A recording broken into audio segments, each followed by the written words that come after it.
Hello. അപ്പോൾ കഴിഞ്ഞ വീഡിയോയിൽ എല്ലാവരുടെയും ഡൗട്ടായിരുന്നു എക്സാമിന് കറക്റ്റ് സമയത്ത് കയറാൻ പറ്റിയിട്ടുണ്ടായിരുന്നു, എക്സാമൊക്കെ തീർന്നു എന്നുള്ളത്.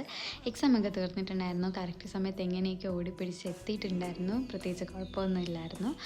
അപ്പോൾ നമുക്ക് ഇന്നത്തെ കുറച്ച് വർക്ക്സ് ഉണ്ടായല്ലോ. അപ്പോൾ നമ്മളിന്ന് സ്റ്റാർട്ട് ചെയ്ത് തന്നെ ഒരു 1 kg വിൻറ്റേജ് കേക്കിൽ നിന്നായിരുന്നു. അതിപ്പോഴത്തെ നമ്മുടെ ട്രെൻഡിങ് ആണല്ലോ. പിന്നെ നമുക്കൊരു ബ്രൈറ്റ് ടു ബി കേക്ക് ഉണ്ടായിരുന്നു. പിന്നെ നമ്മളൊരു ചോക്ലേറ്റ് ട്രഫിൾ കേക്കായിരുന്നു. ഇപ്പോൾ ട്രഫിൾ ചെയ്തിട്ടൊന്നും അങ്ങോട്ട് സെറ്റ് ആവണില്ല, ഒന്ന് റെഡിയാക്കി എടുക്കാനുണ്ട്. പിന്നെ നമ്മുടെ ഒരു ട്രെൻഡിങ് ആയിട്ടുള്ള എല്ലാവരും ഇപ്പോൾ ചൂസ് ചെയ്യുന്ന ഒരു മോഡലാണ് നമ്മുടെ ഈ ഒരു എന്താ പറയുക പിങ്ക് പാലറ്റ് ആയിട്ടുള്ള ലഞ്ച് ബോക്സ്. പിന്നെ നമ്മൾ റൈറ്റിങ്സിനായിട്ട് എപ്പോഴും യൂസ് ചെയ്യുന്നത് ചോക്ലേറ്റ് ഗണാഷാണ്. ഞാൻ കൂടുതലും അതാണ് പ്രിഫർ ചെയ്യുന്നത്. എനിക്ക് ഏറ്റവും കംഫർട്ടബിളും ബെസ്റ്റും ഈസി ആയിട്ടും തോന്നിയിട്ടുള്ളത് അതാണ്. കാരണം എനിക്ക് കുറച്ചുകൂടി എന്താ പറയുക റൈറ്റിങ്സിൽ ഭംഗി കൊടുക്കാറുള്ളത് അതാണ്. പിന്നെ നമുക്ക് ലാസ്റ്റായിട്ട് ഒരു നട്ടി ബബിൾ കേക്ക് ഉണ്ടായിരുന്നു. കറണ്ടൊന്നും ഇല്ല ഇപ്പോൾ ഇവിടെ, വോൾട്ടേജും ഒക്കെ കുറവായിരുന്നു. ഫ്ലാഷ് ലൈറ്റ് ഇട്ടാണ് ഞാൻ വീഡിയോ എടുത്തിട്ടുണ്ടായിരുന്നത്.